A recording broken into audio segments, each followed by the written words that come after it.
Card తీసుకొని marshals Karunakar Karunakar please Harish Rao garu please Harish Rao garu please please please please Harish Rao garu Harish Rao గారు ఇది మంచి ప్రాక్టీస్ కాదు ప్లీజ్ మీరు సీనియర్ శాసనసభ్యులు ఈ విధంగా చేసడం మంచి పద్ధతి కాదు ఇది మంచి ప్రాక్టీస్ కాదు హరీష్ రావు గారు ప్లీజ్ అధ్యక్ష మినిస్టర్ ఫర్ లెజిస్లేటివ్ నేను అధ్యక్ష గౌరవ ప్రతిపక్ష సభ్యులను కోరుతా ఉన్నాను ఏదైనా సమస్య ఉంటే ఆ సమస్యకు సంబంధించి వివిధ అంశాల ద్వారా వారి ప్రస్తావన తీసుకురావడానికి మొన్న వరదలు వచ్చినప్పుడు మూసి గేట్లు ఒకేసారి తెరిచి ఉద్దేశపూర్వకంగా ప్రజల ఇండ్లు మునిగిపోవాలి రోడ్లు మునిగిపోవాలని ఈ ఉద్దేశపూర్వకంగా గేట్లు ఎత్తి ముంపు గురి చేసిన విషయం ప్రభుత్వం దృష్టికి వచ్చిందా? ఎందుకంటే పైన ఎంత వర్షం పడుతుంది ఫ్లడ్ ఎంత ఉన్నదో చూసుకొని ముందే గేట్లు కొద్ది కొద్దిగా ఎత్తితే స్లోగా గ్రాడ్యువల్ గా ఫ్లడ్ బయటకు పోతుంది. కానీ గేట్లు నింపి ఆపిపెట్టి ప్రాజెక్టు మొత్తం నిండిన తర్వాత ఒకేసారి గేట్లు తెరవడం ద్వారా ఓఆర్ఆర్ యొక్క మరి పక్కనుండేటువంటి రోడ్లు కానీ ఓఆర్ఆర్ యొక్క మన పక్కనుండే రోడ్లు ఇండ్లు ముంపు ఉద్దేశపూర్వకంగా కావాలనే ప్రభుత్వ పెద్దల యొక్క ఆదేశాలతో ఈ గేట్లు ఎత్తి ముంపు గురి చేసిన విషయం ప్రభుత్వం దృష్టికి వచ్చిందా? ఎందుకు ఆ రకంగా గేట్లు ఎత్తారు? ఒకవేళ ప్రభుత్వానికి ఆ ఉద్దేశం లేకపోతే ఆ అధికారుల మీద ఏమైనా చర్యలు తీసుకున్నారా? సూటిగా సమాధానం చెప్పాలని చెప్పి నేను కోరుతా ఉన్నా అధ్యక్ష. చివరిగా అసలు ఈ మూసీ మోడర్నైజేషన్ ప్రాజెక్టుకు ఎంత ఖర్చు అవుతుంది? ఒకసారి ముఖ్యమంత్రి గారు 1,00,000 కోట్లు ఖర్చు పెడుతున్నామన్నారు, ఒకసారి 1,50,000 కోట్లు ఖర్చు పెడతామని డిఫరెంట్ టైమ్స్ లో డిఫరెంట్ స్టేట్మెంట్స్ వచ్చాయి. అసలు ఈ మూసీ ప్రాజెక్టు సుందరీకరణ మీద రాష్ట్ర ప్రభుత్వం ఎంత ఖర్చు పెట్టాలనుకుంటుంది? ఎందుకంటే ఒకవైపు పిల్లల స్కాలర్షిప్లు ఇవ్వమంటే డబ్బులు లేవు కోసుక తింటారా అంటున్నారు, లేదా రిటైర్డ్ ఎంప్లాయీస్ కు డబ్బులు ఇవ్వండి అంటే డబ్బులు లేవంటున్నారు. మూసీ సుందరీకరణ మీద 1,00,000 కోట్ల 1,50,000 కోట్ల ఎంత ఖర్చు పెడతామనుకుంటుంది ప్రభుత్వం? సూటిగా సమాధానం చెప్పండి. 2, ఇప్పటి వరకు మూసీ సుందరీకరణలో ఎన్ని నివాసాలు కూల్చివేశారు? ఆ కూల్చివేసిన నివాసాలకు 2013 భూసేకరణ చట్టం కింద పాత ఇండ్లకు కంపెన్సేషన్ ఇచ్చారా? వేజ్ లాస్ ఇచ్చారా? లేదా సింపుల్ గా కేసీఆర్ గారు కట్టిన డబుల్ బెడ్రూమ్ ఇళ్లలో అసైన్మెంట్ చేసి పంపారా?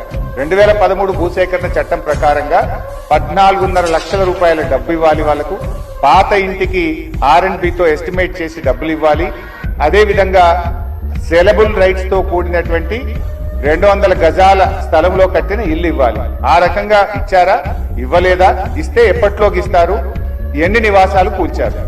ఇంకా మీరు ఐడెంటిఫై చేసి కూల్చవలసిన ప్రభుత్వ ప్రైవేటు ఇల్లు ఎంత భూమి ప్రభుత్వ ప్రైవేట్ సేకరిస్తున్నారు? సమాధానం చెప్పండి.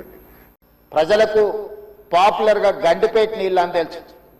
హైదరాబాద్కి ఎవరైనా వచ్చి కొంచెం హుషారైతే గండిపేట నీళ్లు అడ్డట్టున్నాయని అంటుంటారు మనోళ్ళు పెద్దలు. అంటే గండిపేట నీళ్లలో వికారాబాద్ నుంచి వచ్చే నీళ్ళల్లో ఒక గొప్ప మహత్వం ఉంది. వికారాబాద్ అడవి ఏదో పిచ్చి మొక్కలతో మొలిచిన అడవి కాదు అధ్యక్ష, వనమూలికలతో కూడుకున్న అడవి. వఖారాబాద్ కా హవా లాఖోం కా దవా, అంతేనా అధ్యక్ష? లాఖోం మరీదోం కా దవా.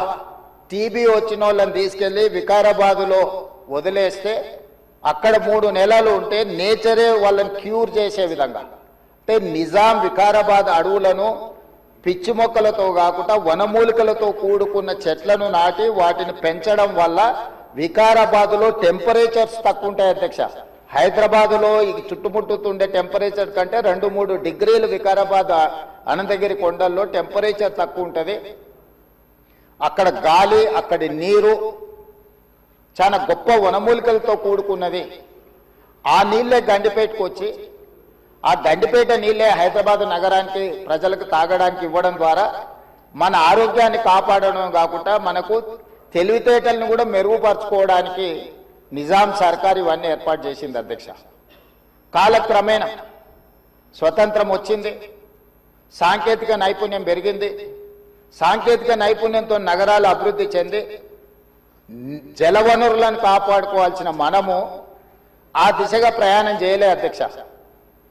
శాశ్వత సమస్యల్ని పరిష్కరించి మన ఆరోగ్యాన్ని కాపాడే జలవనరులను కలుషితం చేయడమే కాకుండా కబ్జాలు పెట్టి ఫామ్ హౌజులు కట్టి ఫామ్ హౌజ్లో డ్రైనేజ్ లైన్లు తీసుకెళ్లి ఈ గండిపేట హిమాయత్ సాగర్ కలిపినారు అధ్యక్ష. ఆగర్భ శ్రీమంతులు కట్టుకున్న ఫామ్ హౌజుల్లో ఉన్న డ్రైనేజ్ కనెక్షన్స్ తీసుకెళ్లి గండిపేటకు హిమాయత్ సాగర్కు కనెక్ట్ చేస్తే వాళ్ళ మీద ఉక్కుపాదం మోపి అన్నిటిని కూలగొట్టి లక్షలాది నగరంలో ప్రజలు తాగే నీళ్లను కలుషితం చేస్తే ఎవరిని క్షమించమని చెప్పి మా ప్రభుత్వం వచ్చిన తర్వాత కఠినమైన చర్యలు తీసుకున్నది అధ్యక్ష. పేద మధ్యతరగతి కుటుంబాలకి పెద్ద ఎత్తున ఉపయోగపడాలనేటువంటి ఒక ఉన్నతమైనటువంటి ఆలోచనతో వారి కరెంటు ఛార్జీలు, విద్యుత్ శక్తికి సంబంధించినటువంటి ఛార్జీలని ముఖ్యంగా ఈ రాష్ట్రంలో ఉన్నటువంటి మహిళలందరికీ కూడా మహాలక్ష్మిలాగా గౌరవిస్తూ 200 యూనిట్ల లోపల వరకు వాడకందారులందరికీ కూడా ఉచితంగా కరెంట్ ఇవ్వాలనేటువంటి ఆనాటి కాంగ్రెస్ పార్టీ యొక్క ఆలోచనలు ఇచ్చినటువంటి హామీలని అమలు చేస్తూ ఇప్పుడున్నటువంటి ప్రభుత్వం ఈ 200 యూనిట్ల వరకు పెద్ద ఎత్తున రాష్ట్ర వ్యాప్తంగా అమలు చేస్తున్నటువంటి మాట వాస్తవం అధ్యక్ష. ఒక కుటుంబాన్ని యూనిట్గా తీసుకొని ఇస్తున్నాం కాబట్టి మహిళలందరికీ వర్తిస్తున్నట్టే ఇది 200 యూనిట్ల లోపల వాడకందారులందరికీ. సో దీనికి సంబంధించి ఎస్పీడీసీఎల్లో రాష్ట్రాలలో ఉన్నటువంటి 2 డిస్కంలు ఎస్పీడీసీఎల్ పరిధి, ఎన్పీడీసీఎల్ పరిధి 2గా విభజన చేయబడి ఉన్నటువంటి రాష్ట్రంలో ఎస్పీడీసీఎల్ కింద 25,35,560 కుటుంబాలకి ఈ 200 యూనిట్ల ఉచిత కరెంటుని ప్రతి నెల జీరో బిల్లు ఇస్తూ ఆ జీరో బిల్లు సంబంధించినటువంటి లబ్ధిదారులు కట్టాల్సిన బిల్లుల్ని ఆ లబ్ధిదారుల తరఫున రాష్ట్ర ప్రభుత్వం విద్యుత్ శాఖకి నేరుగా నిధులు చెల్లిస్తూ ఉన్నాం. అట్లాగే ఎన్పీడీసీఎల్లో కూడా 27,46,938 కుటుంబాలకి ఈ 200 యూనిట్ల ఉచిత కరెంటుని అమలు చేస్తూ ఉన్నాం. మొత్తంగా వెరసి రాష్ట్రంలో 52,82,498 కుటుంబాలు ఈ 200 యూనిట్ల విద్యుత్ శాఖకు సంబంధించి ఉచితంగా ఈరోజు లబ్ధి పొందుతూ ఉన్నారు. దీనికి సంబంధించి 3/2024 నుండి 12/2025 వరకు రాష్ట్ర ప్రభుత్వం మొత్తంగా దీనికైనటువంటి ఖర్చు కట్టింది 3,593.17 కోట్లు. ఈ రాష్ట్ర ప్రజలందరూ 200 యూనిట్లు వాడకందారులందరి తరఫున విద్యుత్ శాఖకి రాష్ట్ర ప్రభుత్వం భరించినటువంటి భారం అధ్యక్ష. ఇది రాష్ట్ర ప్రభుత్వం ఎక్కడ ఇబ్బంది లేకుండా ప్రతి నెల టెన్షన్గా అమలు చేస్తూ ముందుకు పోతున్నాం అధ్యక్ష. దీనివల్ల పెద్ద ఎత్తున పేద మధ్యతరగతి కుటుంబాలకి ఈ 3,593.17 కోట్లు ఆదా అయింది ఈ కుటుంబాలందరికీ. ఈ 3,593 కోట్లని వాళ్ళు విద్యుత్ శాఖ కట్టే ఇంత పెద్ద మొత్తాన్ని వాళ్ళ సొంత కుటుంబ అవసరాలకి వాడుకోవటానికి ఉపయోగపడింది. దీనివల్ల ఆ కుటుంబాలు, పేద మధ్యతరగతి కుటుంబాలు సామాజికంగా, ఆర్థికంగా ఎదగటమే కాకుండా గౌరవంగా ఆ డబ్బుతో కుటుంబాల అభివృద్ధి కోసం, పిల్లల చదువు కోసం, లేకపోతే ఇతర ఖర్చుల కోసం వాడుకోవడానికి ఉపయోగపడుతుంది.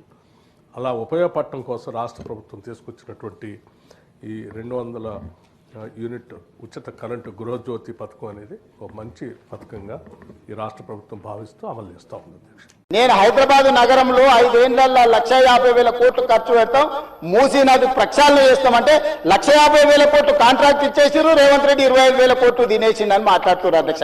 ఎంతసేపు వాళ్ళు ఎట్లనో మిగతాలు కూడా అట్లనే అనుకుంటారు అధ్యక్ష. కాంట్రాక్ట్లు ఇచ్చుడు, కమిషన్లు కొట్టుడు, లిఫ్టులు పంపులు పెట్టుడు, ఇండ్ల కనకవర్షం కురిపించుకున్నాడు, పోయి జన్వాడలనో లేకపోతే మొయినాబాద్లో ఫామ్ హౌజులు కట్టుకున్నాడు. ఇంతకు తప్ప మీరు చేసింది ఏంది? నా గురించి మాట్లాడే అర్హత మీకెక్కడిది? ఈ రోజుకు ఏది కూడా మేము కన్సల్టెంట్స్ డీటెయిల్ ప్రాజెక్టు రిపోర్ట్ ఇచ్చే వరకు అంచనాలు మేము చెప్పలేము.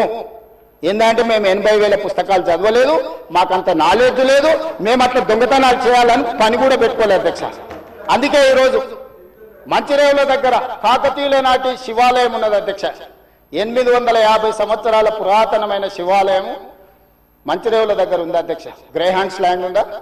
ఈ రోజు అక్కడ శివాలయం కట్టదలుచుకున్నాం అధ్యక్ష. మన సంస్కృతిని కూడా పునరుద్ధరిస్తున్నాం. ముందుకు వచ్చిన తర్వాత మక్కా మసీద్ ఉన్నది, ఒక అంతర్జాతీయ స్థాయి మసీదును అక్కడ కట్టదలుచుకున్నాం అధ్యక్ష.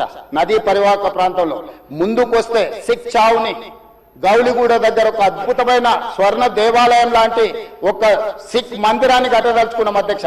ఆ విధంగా ముందుకెళ్తే ఉప్పల్ ప్రాంతంలో మెదక్ చర్చ్ లాంటి ఒక అద్భుతమైన చర్చిని కట్టదలుచుకున్నాం అధ్యక్ష. మూసీ నది పరివాహక ప్రాంతంలో ఒక పక్కన దేవుడు ఉంటాడు, ఇంకొక పక్కన అల్లా ఉంటాడు, ఇంకొక పక్కన గురుద్వారా ఉంటుంది, ఇంకొక పక్కన యేసు ప్రభు ఉంటాడు. ఈ 4 మతాలకు సంబంధించి మూసీ నది పరివాహక ప్రాంతంలో మత సమ్మేళనాన్ని చేసి ఒక మత సామరస్యాన్ని అభివృద్ధి చేయడానికి ఈ రోజు కార్యక్రమాలు చేస్తున్నాం అధ్యక్ష. అదే విధంగా ఈ రోజు ఇంటర్నేషనల్ స్టాండర్డ్స్ లో మనం అక్కడ ఉండే వ్యాపార కేంద్రాలను అభివృద్ధి చేయాలనుకుంటున్నాం అధ్యక్ష.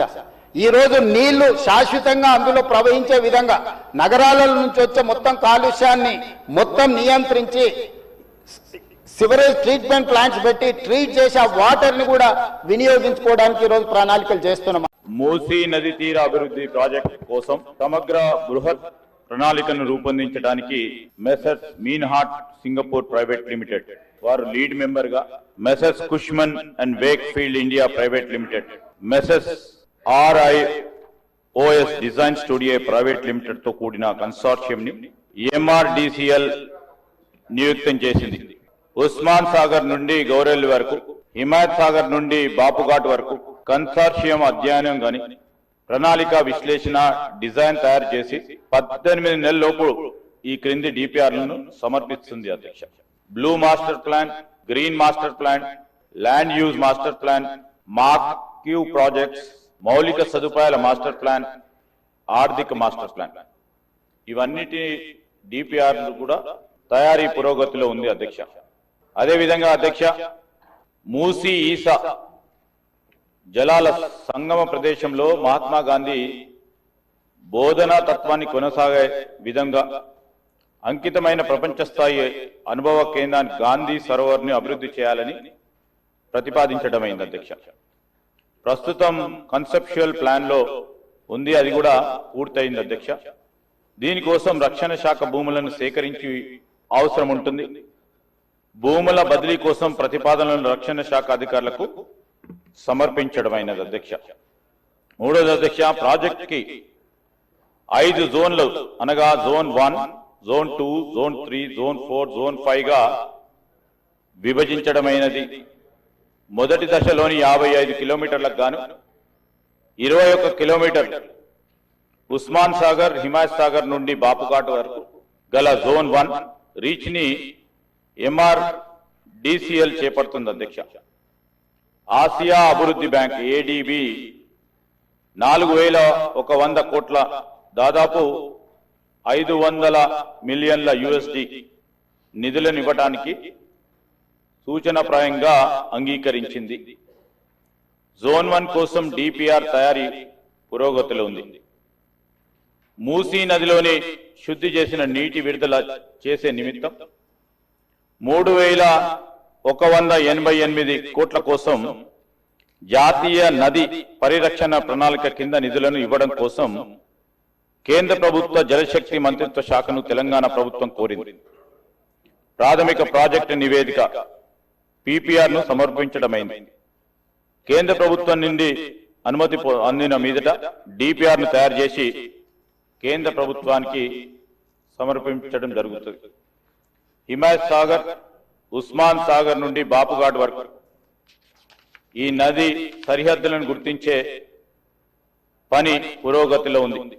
సమగ్ర బృహత్ ప్రణాళికలో భాగంగా పర్యాటకులకు పూర్తి స్థాయి సౌకర్యాలతో పాటు నది వెంబడి పర్యాటక ఆకర్షణ, వినోద ప్రదేశాల్లో బ్లూ గ్రీన్ మాస్టర్ ప్లాన్ ను ఆలోచన చేస్తా ఉన్నాం. ఈ ప్రశ్నకు సంబంధించి మూసీ నదిని శుభ్రపరచడం కోసం నివేదిక పురోగతిలో ఉంది. తదుపరి STPలను మురుగునీటి నిరోధం, మళ్లింపు నిర్మాణాలు, ట్రంక్ మురుగు కాల్వల బృహత్ ప్రణాళిక ప్రతిపాదనలు భాగంగా ఉన్నాయి. HMW SSB నీటి హిమాయత్ సాగర్, ఉస్మాన్ సాగర్ లోకి పంపు చేయడానికి చేపట్టింది. మూసీ నదిలోకి ఎప్పటికప్పుడు విడుదల చేయడానికి 2.5 TMC నీళ్లను రిజర్వ్ చేయడం జరిగింది. మీరాలం చెరువుపై వంతెన నిర్మాణాన్ని మెసర్స్ KNR కన్స్ట్రక్షన్ లిమిటెడ్ కు ఇవ్వడమైంది. 11/10/2025 తేదీల MAUD శాఖ GOMS 791 ప్రకారం అంగీకార లేఖ LOIని కూడా జారీ చేయడం జరిగిందని మీ ద్వారా గౌరవ సభ్యులకు తెలియజేస్తా ఉన్నాను. గాంధీ భవన్ లో నా ఇష్టం ఉన్నట్టు నేను మాట్లాడుకుంటా, ఎవడు పడితే వాడు మాట్లాడొచ్చు అని అట్లా ఆ పద్ధతిలో వాడుకుంటున్నారు. దీన్ని మేము తీవ్రంగా ఖండిస్తున్నాం.